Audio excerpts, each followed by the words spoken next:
আজকের আলোচনা শুরু হচ্ছে পরকালের বিশ্বাসের কথা নিয়ে। পরকাল বলা হয় মৃত্যুর পরে যে জীবনটা, সেটাই হচ্ছে পরকাল। মানুষ যখন মারা যায় তখন বলা হয় যে লোকটি ইন্তেকাল করেছেন। ইন্তেকাল আরবি শব্দ, মুনতাকিল হওয়া, ট্রান্সফার হওয়া। আমরা একটা জগতে ছিলাম, আর একটা জগতে এসেছি, এবং এখান থেকে আমরা আর একটা জগতে ফিরে যাব। যেখানে আমরা ছিলাম ওই জায়গার কোনো কাইফিয়াত আমাদের মনে নাই।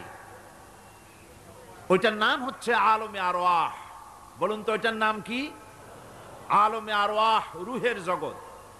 রুহের জগৎ থেকে আমরা এসেছি আলমে আসবাবে, বস্তু জগতে এসেছি।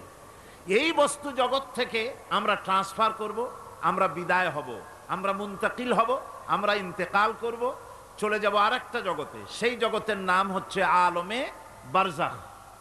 ওই জায়গাটা, ওই দেশটা কেমন তার কোনো কাইফিয়ত আমাদের জানা নাই।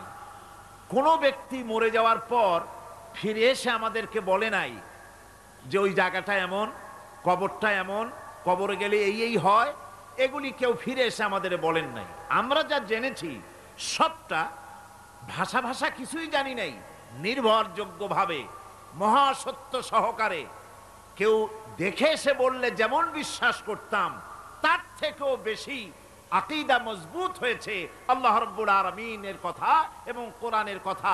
আমরা বিশ্বাস করেছি পরকাল আছে, মৃত্যু হবে, কবরে যেতে হবে, হিসাব নিকাশ আমাদের সকলেরই হবে। এখন যে জায়গায় আমরা আছি এই জায়গাটা কম সময়, খুবই কম, আর যে জায়গায় যাব সেই জায়গাটা অনেক লম্বা। যেখানে আসি সে জায়গাটা এতই ছোট। আজকে পত্রিকায় দেখলাম এক গায়ক, তিনি শিল্পকলা একাডেমিতে 1 সেকেন্ডের বিশ্বাস নাই। এই 1 সেকেন্ডের বিশ্বাস নাই, গান গাওয়া শেষ করতে পারে নাই, বাস দুনিয়া থেকে বিদায় হয়ে গেছে। তার গানটার প্রথম লাইনই ছিল 1 সেকেন্ডের বিশ্বাস নাই। এই গানটা গাইলেন তিনি, লোকেরা আনন্দ করলো, হাতের তালির রেশ ফুরাতে পারে নাই, এর ভেতরেই তিনি বিদায় হয়ে গেলেন। দুনিয়াটা এতই ক্ষণস্থায়ী, মানুষের জীবনটা এতই ক্ষণস্থায়ী, কচু পাতার ওপরের পানি, তারও তো কিছুটা স্থায়িত্ব আছে, টলমল করে, এই আছে এই নাই। মানুষের জীবনও এর থেকেও খুবই ছোট্ট, আর দুনিয়াটাও খুবই ক্ষণস্থায়ী।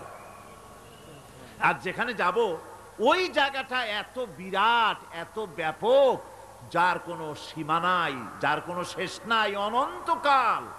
কত বছর থাকতে হবে তার কোনো সীমানাও আমাদের জানা নাই, কত বছর থাকা লাগবে। মাওলানা রুম বলেছেন হিসাব আমার কাছে একটা আছে। বলে সেটা কিরকম? তিনি বলেছেন একটা হিসাব আমি জানি, তা হচ্ছে এই পৃথিবী ভরা যদি থাকে সরিষা, আকাশ পর্যন্ত উঁচা।